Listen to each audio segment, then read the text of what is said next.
બામસેફ ઇન્સાફ સંગઠન દ્વારા વિશ્વના ઐતિહાસિક ધર્મ પરિવર્તન દિવસ ઉપલક્ષે સંવિધાન સંકલ્પ પ્રતિજ્ઞા તથા શહીદ પૂર્ણી કુમારને શ્રદ્ધાંજલિ અર્પણ કરવામાં આવી। તાજેતરમાં હરિયાણા રાજ્યના એડીજીપી કક્ષાની જાતિવાદના ઝેરને કારણે 5 વર્ષથી રંજાડવામાં આવતા અને લેખિતમાં સરકારને ફરિયાદ કરી હોવા છતાં ન્યાય ન મળતા શહીદ થયા તથા અઠવાડિયા ઉપર થતા ગુનેગારોને સરકાર બચાવવાના હીન પ્રયત્ન કરી રહી છે, જે માનવતા માટે પણ શરમજનક છે। જેથી તેમને ન્યાય મળે તે માટે ભારત રાષ્ટ્રના રાષ્ટ્રપતિને અરજ કરી પૂર્ણી કુમારને તથા ઉત્તર પ્રદેશ રાયબરેલીમાં દલિત યુવકની નિર્મમ હત્યા કરવામાં આવી હોય, જેથી તેમને શ્રદ્ધાંજલિ અર્પણ કરવામાં આવી અને સંવિધાન સંકલ્પ પ્રતિજ્ઞા કાર્યક્રમ યોજાયો હતો, જેમાં ઇન્સાફના રાષ્ટ્રીય અધ્યક્ષ મોહનભાઈ પરમાર, બામસેફ ગુજરાત મહાસચિવ શાંતિલાલ રાઠોડ, ઇન્સાફ ગુજરાત મહાસચિવ વિનયભાઈ સોલંકી, બામસેફ પૂર્વ રાષ્ટ્રીય અધ્યક્ષ બેચરભાઈ રાઠોડ, ઇન્સાફ ભરૂચ પ્રમુખ અશોકભાઈ મકવાણા તથા કાર્યકર ઉપસ્થિત રહ્યા હતા। મોહનભાઈ પરમાર,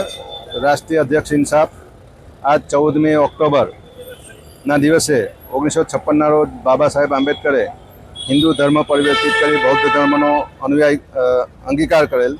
તે દિવસને ધર્મ પરિવર્તન દિવસ તરીકે ઉજવીએ છીએ અને તે નિમિત્તે બામસેફ, ઇન્સાફ, બીએમજી અને શહેરના અલગ અલગ સંગઠનો દ્વારા આજ બાબા સાહેબના સ્ટેચ્યુ પાસે આપણે મીણબત્તી દ્વારા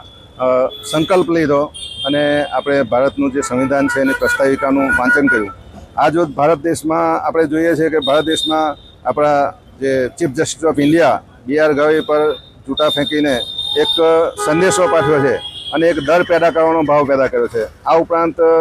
હરિયાણાના એડીજીપી પૂરણ કુમાર એમની સાથે ટ્રોલ કરી એમને આત્મહત્યા કરવા સુધી પ્રેરિત કરી અને આત્મહત્યા કરવા માટે પ્રેરિત કર્યા અને એમની આત્મહત્યા થઈ। આ એક જાતિવાદી માનસિકતા ધરાવતા મનુવાદીઓનું કૃત્ય છે અને એમાં ખુલ્લેઆમ આજે લોકો ટ્રોલ કરી રહ્યા છે અને એમના મિસિસ પોતે સિનિયર IAS છે, એમના ભાઈઓ પણ